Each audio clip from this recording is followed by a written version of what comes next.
Assalamualaikum warahmatullahi wabarakatuh. Saya Gruj Nabila Dia Sofi dengan NIM 191910501013 dari Program Studi Perencanaan Wilayah dan Kota akan menjelaskan sedikit tentang materi analisa sumber daya dan geologi lingkungan yang berjudul Konsep Dasar Geologi Lingkungan dan Geologi pada Permukaan Tanah. Kita mulai dengan konsep dasar geologi lingkungan sendiri. Geologi adalah ilmu yang mempelajari tentang bumi, komposisi, struktur, sifat-sifat fisik, sejarah, dan proses pembentukannya. Geologi lingkungan terbagi menjadi dua, yaitu bumi dan lingkungan. Bumi adalah permukaan dan bawah permukaan batuan sebagai komponen penyusun, serta proses-proses fisik yang membentuk selama waktu geologi, yaitu eksogen dan endogen. Lingkungan sendiri adalah total keseluruhan dari suatu keadaan. Lingkungan meliputi kondisi fisik dan sosial budaya. Kondisi fisik berupa bentuk lahan, udara, air, dan gas, sedangkan sosial budaya meliputi etika, ekonomi, estetika, kenyamanan, dan yang lainnya. Konsep geologi lingkungan terbagi menjadi 7. Yang pertama, konsep ini dijelaskan bahwa pada dasarnya bumi merupakan suatu sistem tertutup. Di bumi terdapat berbagai macam peristiwa yang terjadi karena aktivitas-aktivitas setiap bagian dari bumi. Bumi dikatakan sebagai sistem dengan 4 buah bagian, yaitu atmosfer, hidrosfer, biosfer, dan litosfer. Di setiap bagian sistem itu terjadi berbagai macam aktivitas yang saling berkaitan dan berhubungan. Konsep yang kedua menjelaskan bahwa bumi adalah tempat paling sesuai dengan kehidupan manusia, namun sumber daya yang dimiliki masih sangat terbatas. Konsep yang ketiga adalah menjelaskan bahwa proses-proses fisik yang terjadi dapat merubah bentang alam yang sudah ada, yaitu pengetahuan tentang sejarah geologi mengenai proses yang telah terbentuk pada masa lalu, yang saat ini kita masih bisa lihat dari hasil proses-proses itu.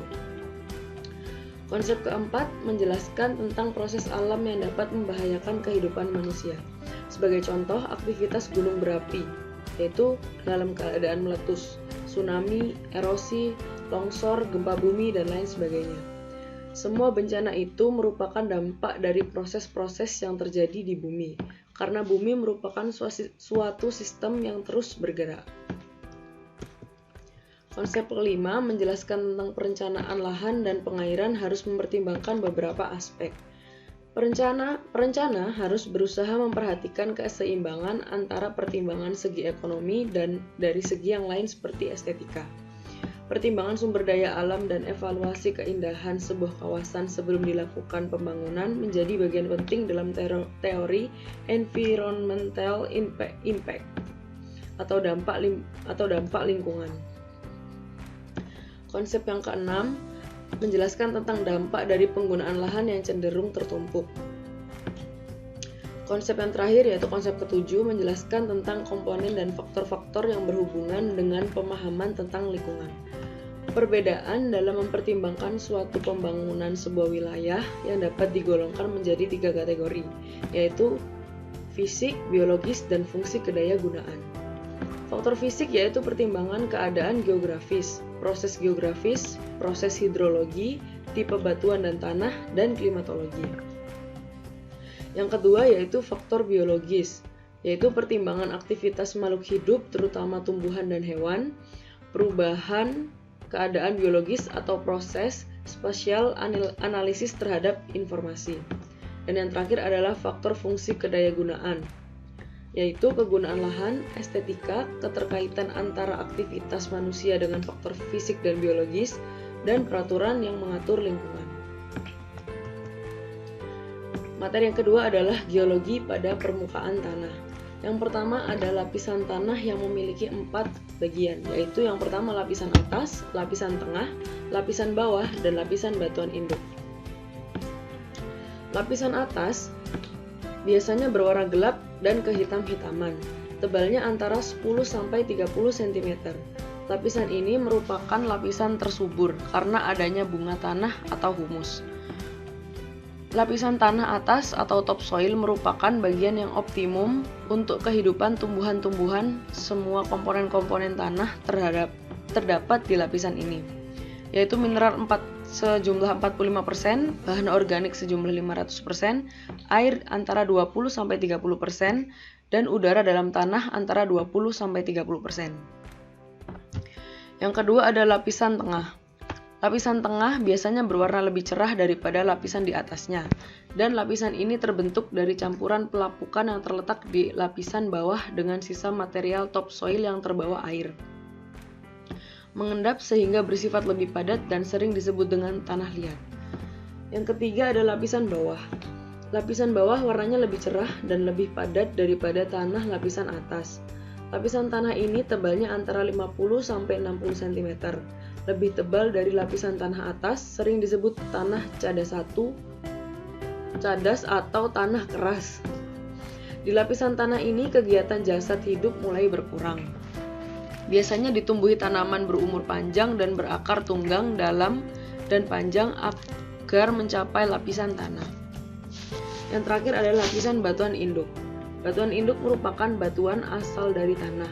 Lapisan tanah ini warnanya kemerah-merahan atau kelabu keputih-putihan.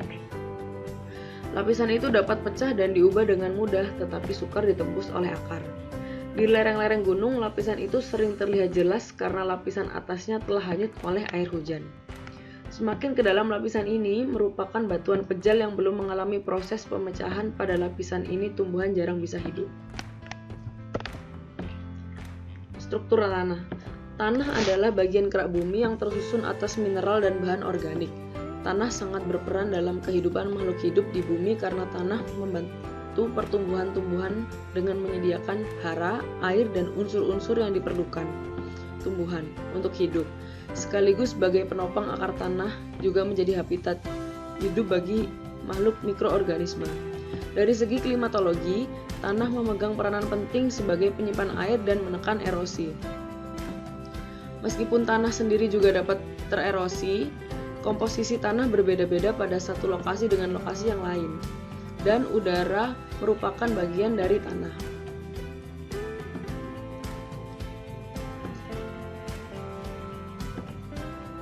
Macam-macam jenis tanah di Indonesia. Ada tanah humus, tanah berpasir, tanah vulkanik, tanah aluvial, tanah potsolik, tanah gambut, tanah laterit, dan tanah kapur. Yang pertama ada tanah humus. Tanah humus adalah tanah yang sangat subur, terbentuk dari lapukan daun dan batang pohon di hutan hujan tropis yang lebat.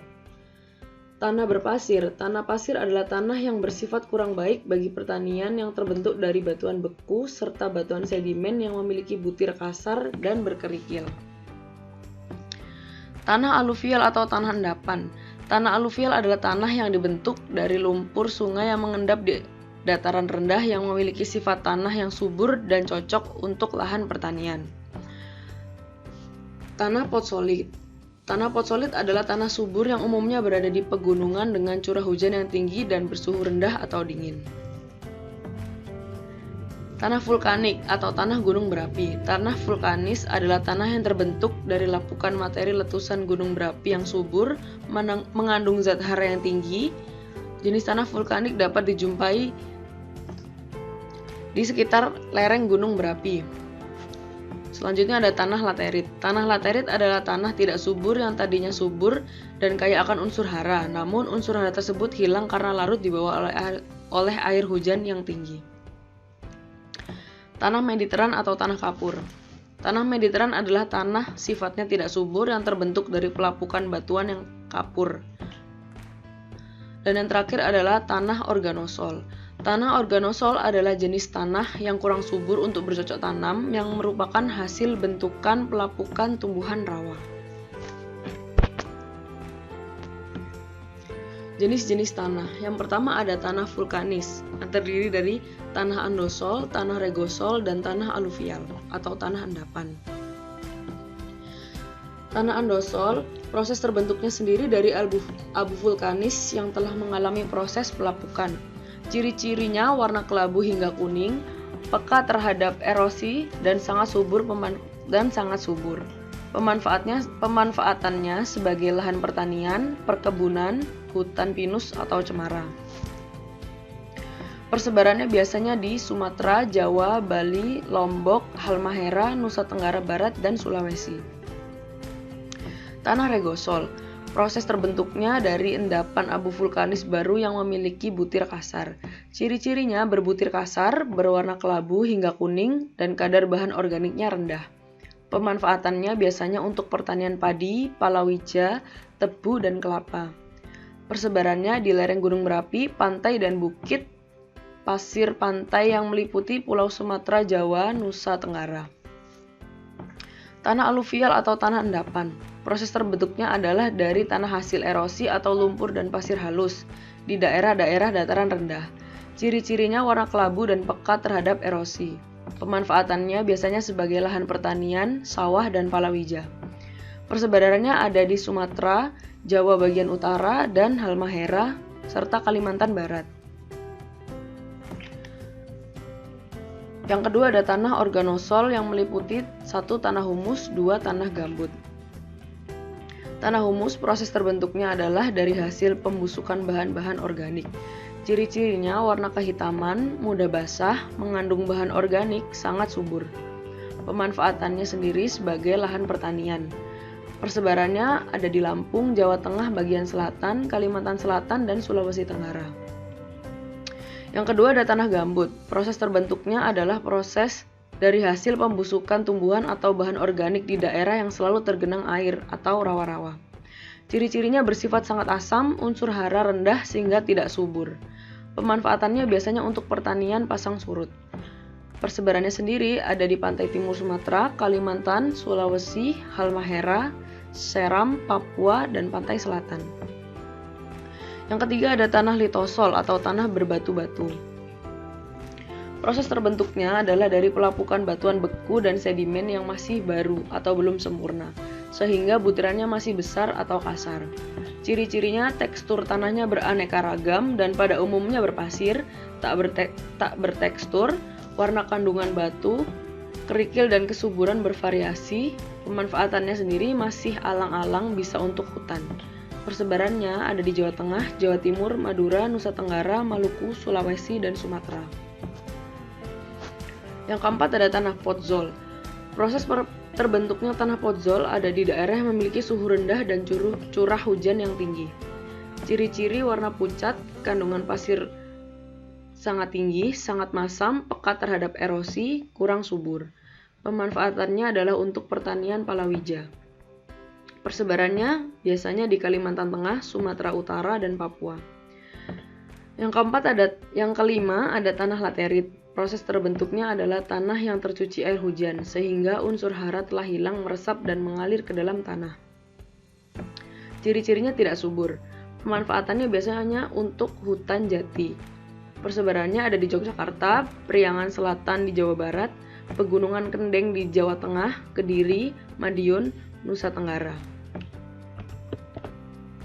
Yang keenam ada tanah mergel.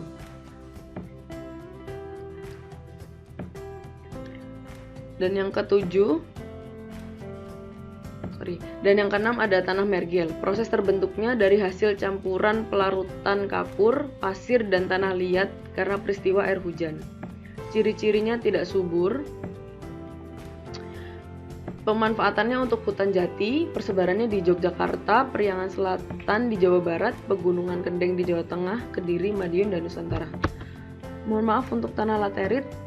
Penjelasannya adalah proses terbentuknya tanah yang tercuci air hujan sehingga unsur hara telah hilang, meresap, dan mengalir ke dalam tanah.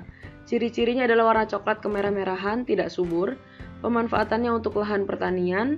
Persebarannya ada di Kalimantan Barat, Lampung, Banten, Sulawesi Tenggara. Dan yang terakhir adalah tanah terra rosa atau kapur yang meliputi 2, yaitu 1 tanah renzina, 2 tanah mediteran. Tanah renzina sendiri proses terbentuknya dari pelapukan batuan kapur di daerah yang memiliki curah hujan yang tinggi. Ciri-cirinya warna putih sampai hitam, miskin unsur hara. Pemanfaatannya biasanya untuk palawija dan hutan jati. Persebarannya ada di Gunung Kidul, Yogyakarta.